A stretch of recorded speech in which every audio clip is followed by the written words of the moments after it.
So we're in Tafnan Aruch base, and the continuation from last week is because that this is one of the few halachas that's really in your day, not in Aruch, just like last week. Okay, kol kelim tzarich lahagi yisem k'moisam. All the kelim, when you kash them, the Mechaber says you have to kasher the handles, not just the kli. I mean, even though the food doesn't go into the handle, the food only goes into the inside of the pot.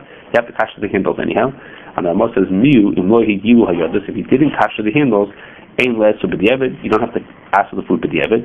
Afilu chatchil yochel hagil na'idei irui. Even lechatchila that you're supposed to kasher it, the Rama holds that you're allowed to kasher it with irui. Shemar alei we do irui division to it. Okay, so what's going on in this then over here? Okay, so there's two parts to the question as to whether you do or don't have to kasher the handle. Okay? The first is, does the handle become treif in the first place? Okay, and that really depends on then in your day of chametz or chamkul.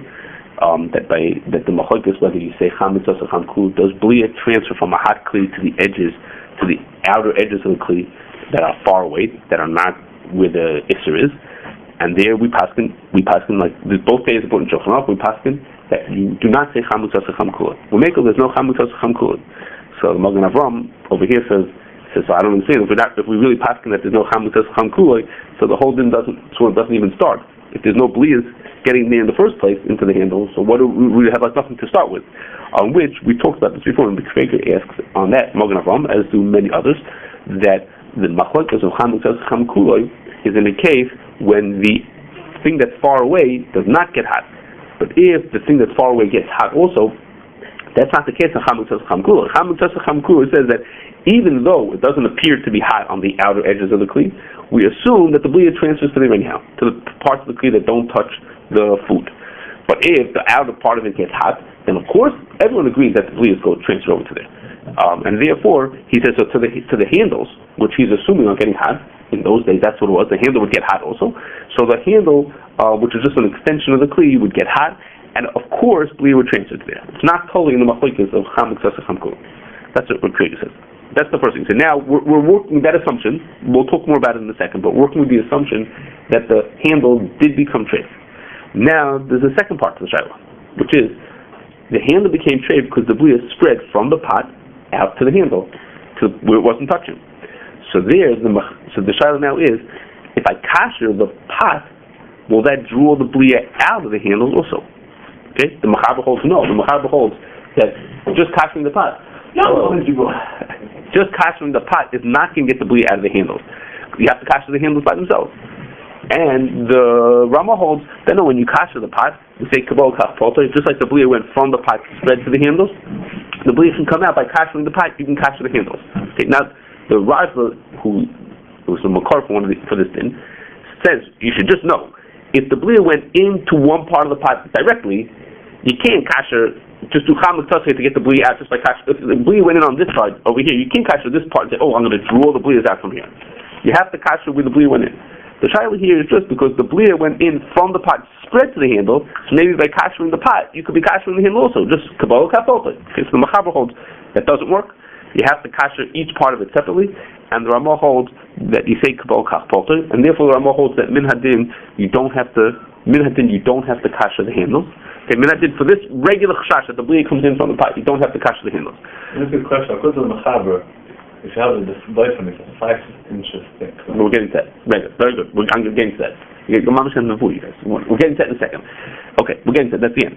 Okay, so now, you can't believe how much there is to talk about in your day. In your day, there's 7 halachas in Hilchos Hagos Kelim, and there's almost no halachas there. This is like the big halacha. The Taz goes on pages and pages, and the shach behind him. There's lots and lots to talk about there. I want to mention one raya that's brought over there, which is like this. The Gemara says in Zvachim that there's a din by kachim, that it's a pasuk that after you put kachim into a kli, umorak v'shutaf b'mayim, you have to rinse it out and maybe you have to kasher, whatever that pasuk means. You have to do something to the kli. So the Gemara says, if you put kachim into part of a kli, in bechlin l'choshes bushal, if it was at all cooked in a pot of the kachim were cooked in them, you have to do marika shtifa to the whole kli. It's a special chumrah for kachim that even if the kachim is only in part, you have to do the whole kli needs mariko shtifa. But the Gemara says if truma was put into a kli, not kachim, nothing to do mariko shtifa. If it was only put into part of the kli, you don't have to kasher the whole kli. That's what the Gemara says. Okay, so the Pharisees Gemara, you don't have to kasher the whole kli. So the Ra'ah says, you see, that let's say kabbalah kafolte, that if the tray thing only gets into one part of the kli, you don't have to kasher the whole kli. It's machar, a Pharisees Gemara. To which the Shach, which is the Rajba on that, who's arguing that Ra'ah says, no, it's not true. It's a special din by truma, which is not negated to us the truma part of it. He says, or by heter.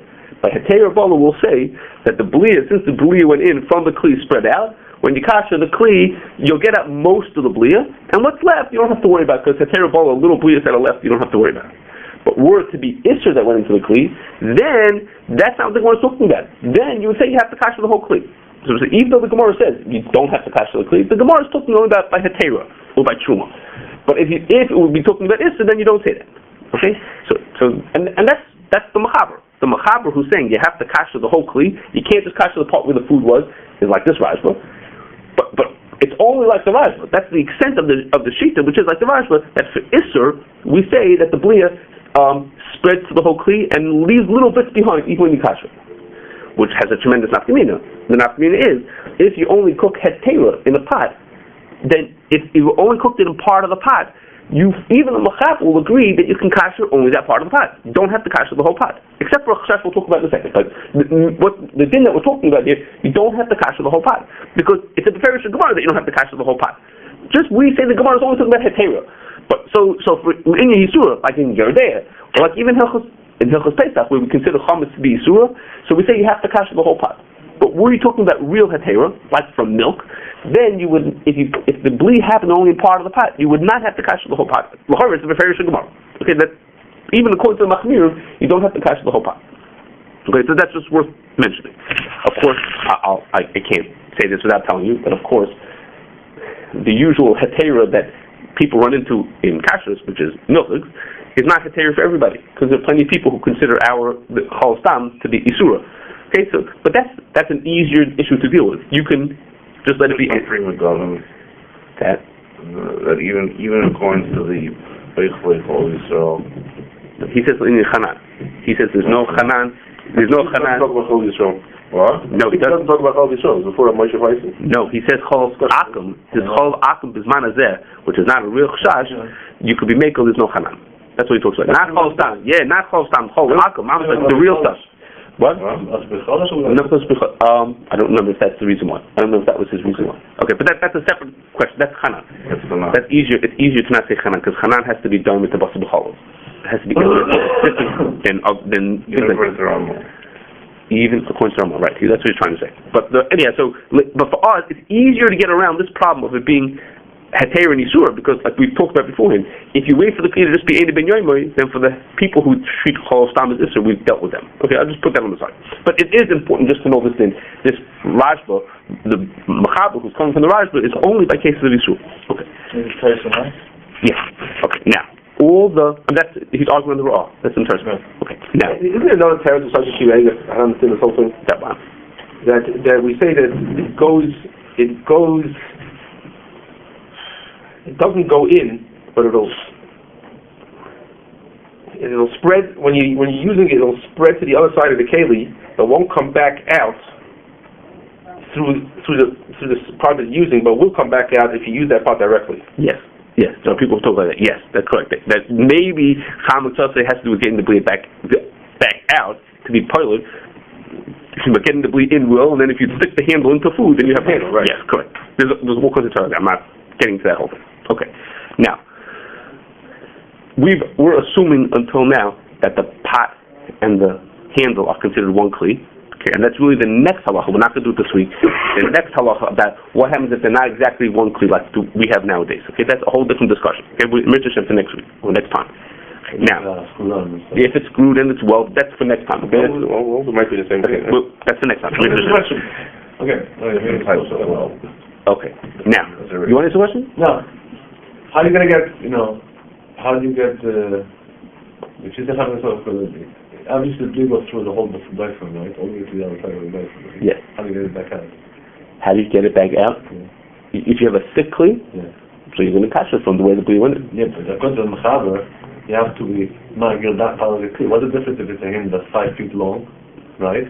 And you tell me what, you got to cash the other side of the handle. What's the difference if it's a, so it means you have to pour water over there. And what's the difference if the kli is an inch thick, or it has just an appendage sticking out of it, just this handle sticking out of it? That's a good question. I'm not sure. Thick wall, I'm catching this marker. A handle is not this marker. A handle is sticking out. That's in the handle in the middle, right? That is that the same marker. When it goes up to this, it's a separate area of the keli. You have to define what's considered this is the marker that you used, and what's considered a different marker.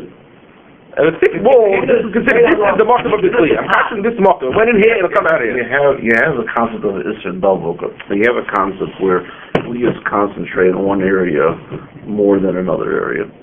You know, right? I understand it's a bad muscle, but the concept is true that you find the more where the Issur was, there's more concentration of the blias. Right, but what's the difference if the wall happens to be an inch thick, or and just stick all the way through, or it sticks out a handle that's an inch across?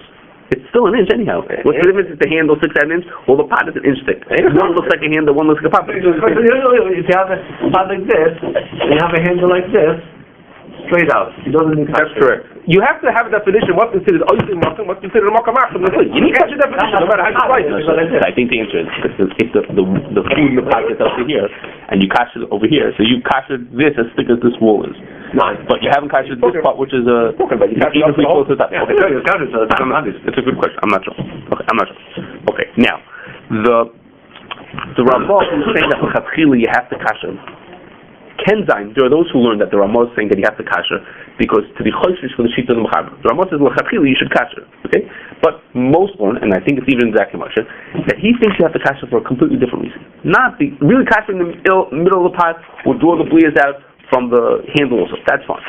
But there's a completely different chash, which is when you're cooking in a pot, things are going to spritz onto the handle. People are going to touch the handle with dirty hands. While they're cooking, the hands are going to be dirty with the food they're cooking with. Or they're going to wash the pot afterwards with other dishes, so the handle will get blias also. So it's not because, the chumrah to l'chatchila kasher is not because of the blias that went in there through the pot. That you get out just by kashering the pot. The Ramah, who's saying l'chatchila, is because of other things. And that's why the Ramah says you can kasher with Issur. Because those spritzings and those handles, all that kind of stuff is considered to be just sort of like an Issur. So kashering with Issur, we get it there also. Okay, now, the truth is, even for the Mechaber, Issur would work, because we see the spreading bli also as an Issur. According to the Mechaber, the bli is spread from the pot into the handle. That's an Issur type of a bli, and you can get it out with Issur also. But the Ramah is what he's really choshesh for, because the bli didn't happen in the handle, the bli happened in the pot. And from the pot, it's spread to the handle. It's like being poured from the pot. The handle in the pot is not called Issur. Okay, so that's totally that question. Should you say that if the handle got so hot, it should be considered like this? Okay. How does Issur from the outside work, though? Why? You're saying that the blia goes all the way through. The blia, Issur from the outside goes to the klipa. Yes. So how does it get in an inch into the wall of the cave? According to the Mechaber, it would be the that went in front of the pot. According to anybody. The Ramah also agrees that the go all the way to around the whole keli. No, so this, they don't just go around along the surface. And this way of learning is, you mean to follow do? This way of learning is that the Ramah is only being choishish for things that's spritzed. When it's spritzed from the pot onto the handle. Right. There's two ways to learn what the Ramah. Why is the Ramah being machmir l'chatchila? Either the pashtus is the second way. Some say, I think it's Radbaz who says that the pshat is that he's being choishish for the Mechaber shita. In which case you would say, so what's with the Issur? In which case they would learn that the Issur is because the spreading of the bli is considered Issur, and I'm going to get it also. So which you have a question. Then you have a question. The handle is this big. The Issur that I'm getting out is from the center of the handle, and the Issur is only this big. Right. That's right. Okay. Good. Most are not. I think it's even the Dr. Moshe himself that the chashash here. Ramah in your day they say it's only b'diavad. I think the Shach says it. Ramah in your day is only b'diavad because the l'chatchila you have to cash it like it says here. That's a shayla. Okay, I didn't read that. What's the l'chatchila? Why do l'chatchila you have to cash it? So we can look back on the shayla. The l'chatchila is because of the spritzing and the dirty hands and all that kind of stuff. Okay, that's how I understood it. And therefore, for those kind of chashas, all those things are just Issur and they're tacked on the outside. You're asking is that if it's because of the spreading and the handle is this thick, I'm only going to cash the kedek on the outside. Okay, so I'm not sure. Okay. Now there's another thing the Magen Avraham says, which is somewhat unusual, not terribly, but somewhat, which is when the Ramah says that b'diavad it's okay. He means is b'diavad that you already cooked food. You already cooked food in the pot. B'diavad you could use the food. If you didn't cook food in the pot yet, then you're mechuyev to start kasher. You can't say, no, I already kasher the whole pot. I want to go back to kasher the handle. You are mechuyev to kasher the handle. Even to the extent the Magen Avraham says, even if it's Pesach already, and once it's Pesach, you can't kasher it. You can't do Hagolah on Pesach. We'll see later. You can't do Hagolah on Pesach because of bittul problems. You can't do Hagolah on Pesach. So even if it's already Pesach, and I'm stuck, I have a pot, and you want to make soup in it, I can't make soup in it. It's one thing if it's on a Tuesday and I get to kasher it. It's like, okay, so Lechatchila means that you have to go kasher it. Do it again, kasher the handle again. The Magen Avraham says, even if it's already Pesach and you can't kasher it, or the Mishnah Berurah says it, for whatever reason, if it's Yom Tov, it's Sukkot, you can't kasher on Yom Tov. So then you can't kasher, too bad you still can't you can't do it anyhow. That's what it means b'diavad. B'diavad means that you already cooked the food. Because that's not always like that. Many times we say b'diavad means I already kashed the pot, I'm holding here, I have to cook my food, that's already a b'diavad. Well, that's what he said. Okay. Now to the second thing what David brought up. We're assuming that the time transfers in this kli, no one's giving any amount. It transfers into the whole kli, it spreads through the whole kli. However, let's say chamatzasai through, because it's very hot, it spreads through the kli. Okay. If you look in the Taz, okay, most people don't make it this far, including myself. There's a very, very long Taz, goes on for like 3 pages on this din over there. And the last line of the Taz, it's the last words in Kuf Chafal, so it's easy to find. The last words in Kuf Chafal, the Taz says, you should know, all this stuff about Blia transferring is only assuming, in his words, it doesn't go a Merchak Rav. A woman doesn't go very far, but a Merchak Rav, nothing to it. No problems. No blias if it goes merchak rav. Okay, this is true. From the side and the last line. That's right. This is like the last one. You look the last line or two of Kuf Chafal. If it's a merchak rav, I never read middles. Go to the beginning. He says you don't have to worry about it. You don't if it's a merchak rav. Okay, now Rabbi Shefter holds that would pass like this Taz. I have nothing against that, but we'll just have to talk about it for a second. Rabbi Shefter holds that min hadin, before the Taz, min hadin, blias would transfer half an inch. That's what he holds the share. It's based on a metallurgist who once told him something. 202 centimeters. Rav. That's right.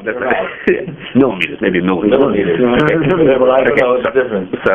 So he tells half an inch is min hadin, and l'chumra 6 inches.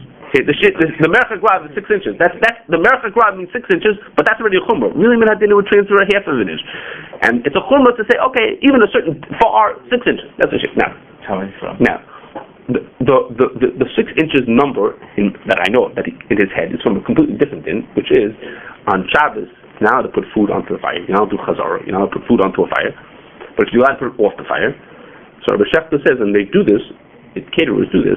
If you have a fire on from before Shabbos. You want more kugels. How many kugels? How warm is the kugel going to get next to the fire?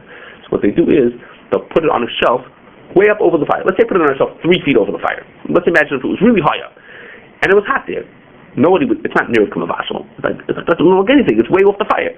So he tells them the shear is 6 inches. If the shelf is 6 inches off the fire, even though it's Yatzaledis over there, even though it can get very hot over there, it's in such a way that it has no appearance of cooking, and he says you're allowed to do that. So for a normal person in their house, that has no meaning. What do you do? How are you going to hang it 6 inches over? It's easy just to put it on top of the salt pot. But for caterers, they take their rack. They put their racks that they could put it on, and they just start 6 inches above, and they just stack the coals up. Okay? That's what there I could hear it. There I could hear the 6 It inches. does not look like it's on a fire. Right. It looks because nobody cooks like that. Nobody cooks like that. That's just his hashara 6 inches. Right. There I could hear it. I'm a boy. What did you say? I'm a boy. No. He created the 6 inches. There I hear it. Over here, the child said over here, where in the world does the shear come from? That he made up this. And we have some questions on it. And we're going to talk about some questions on it.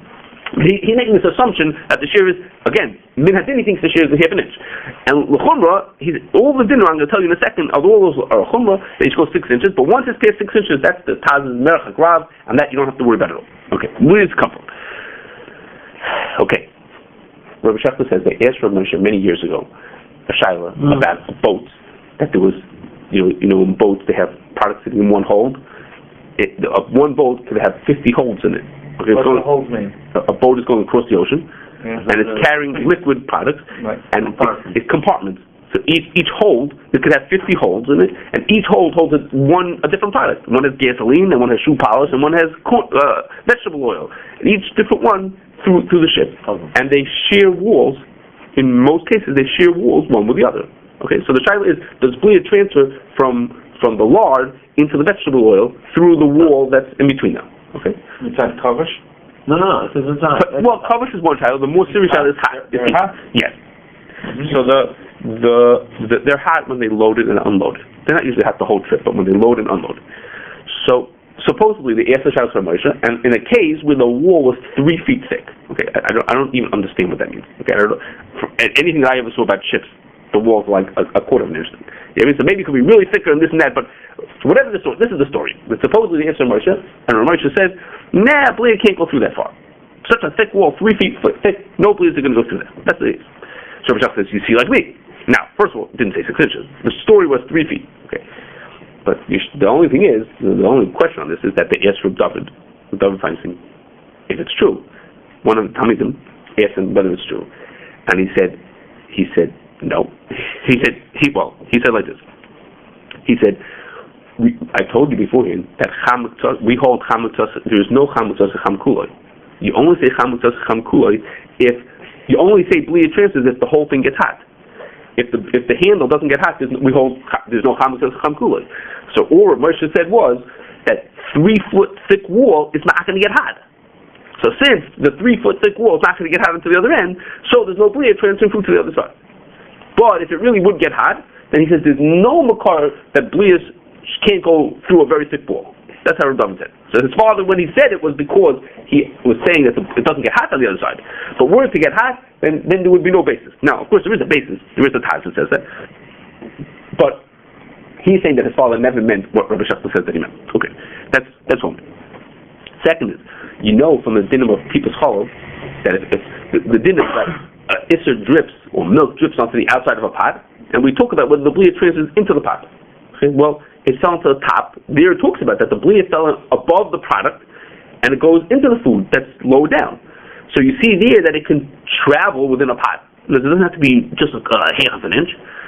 So that sounds like, it doesn't say any shurim that if the pot is this big and it's that big, it hits the top of the pot. It slides down into the pot. Okay? So Rabbi Shachar says that, yeah, okay, good, that's 6 inches.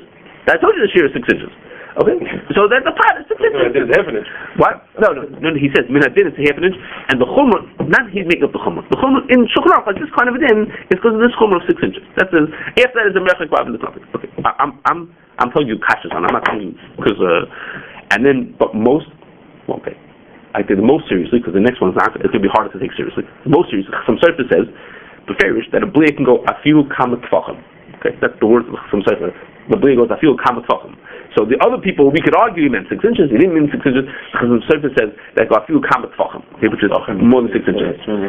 I guess it depends what his shir is. Okay. Kamat tfachim. Yeah, so 2 tfachim. Kamat, at least 3, right? Because the kind of 3 inches, right? So 6 inches, perfect. Okay. 3 after each other. Okay. So now, but how big? Well, the next 3, 4 inches. Yeah, Okay. So now I have to tell you something, and what I'm going to tell you now is we'll talk about really next week. But you have to realize that even though it's hard to understand his shear, when the 6 inches is hard to hear it or know where it comes from, you have to realize that the opposite, you intuitively will assume the following.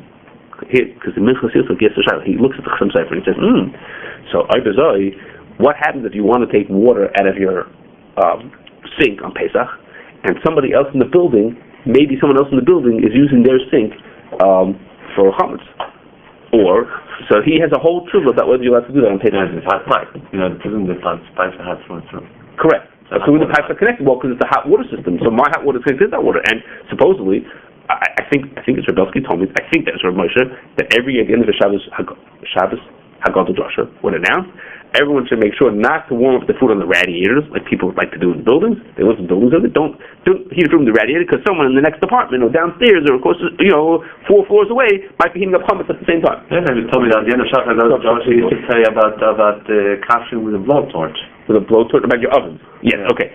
So you had a lot of things to say at the end. So maybe I might be remembering this wrong. This part I might be remembering. But intuitively, if I ask you, do you think you should be makbid on that? That's the Challah saying. Anything I put in the radio is going to be in a pot. That's a different question. L'chara is not right, and that Daniel Weiss sort of like saves himself. He says, when you get the food, you don't put your food on the sink, on the faucet. You do it in the water that comes out of the faucet. The faucet itself, you're not touching. So he says that it's okay, and only the Medakim should be makbid on it. But what do you say when I say this to you? You say to me, you can't be serious. You can't believe that Bli has traveled down from the 4th floor, up all the way down to the 2nd floor, across the building. Why not? Why don't you say that? Why don't you say, come on, it's a hot pot, the whole thing is hot all the way through its radiator.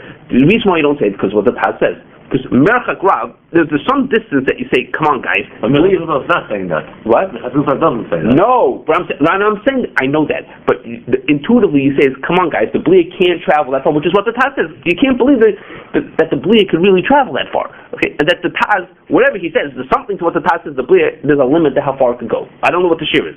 So 6 inches, we have a hard time hearing where the shear came of 6 inches, but this case, or the cases Rabbi Shechter was really talking about, which was, there was a company that was filling product over here, okay, from 2 different lines, one from that line and one from this line. The lines were 50 feet apart from each other. So at the filling area, there was a sheer piece of piping. So that they all filled into the same area. So should we say that Blias go from the... We have a steam system, right? From a steam system. Should we say the Blias go from that pot, through the hot pot, all the way through the floor, all the way to the other side? Or in the same system, should be choishes. If you follow the pipes back, you'll see that the pipe that's connected to this kettle. Forget about the condensate coming back. The pipe that's connected to this pipe can follow all the way back to the boiler and pick it up, following going on to another way, and 200 feet away, it's going to hit another kettle. No, that's going to travel all the way to the boiler and back. There's no connected pipe directly. So he says, no, guys, you can't believe that the Blia goes that far. So intuitively, you know that the Taz is right. Well, what about the fact that these are not all welds? These are not connected by welds. It's all screws. So that's the other part of the Mishnah. We'll talk about it next week. We'll talk about that. There it is well. There it is well. Yeah? Yeah. That's next week. That's next week's part. That's a different angle to be mocked of this whole thing. Okay, but you, even without that, you would say, come on, guys, the Blia can't be that long of a Blia. And hot water in the building is screwed on. I can screw it onto each other. It's not welded. Okay, so we could clear. What? The steam is worse. If the steam is worse. But I'm saying is that our question really is, where Rabbi Shechter came up with a shear for 6 inches. The 6 inches seems like a very small shear for this Merchak Rav.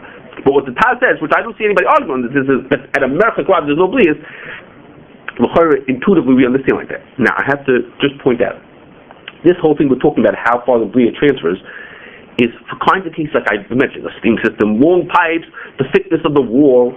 But if we're talking about a kettle, and the kettle just looks like this, and we say in this kettle the product only goes up to here, okay?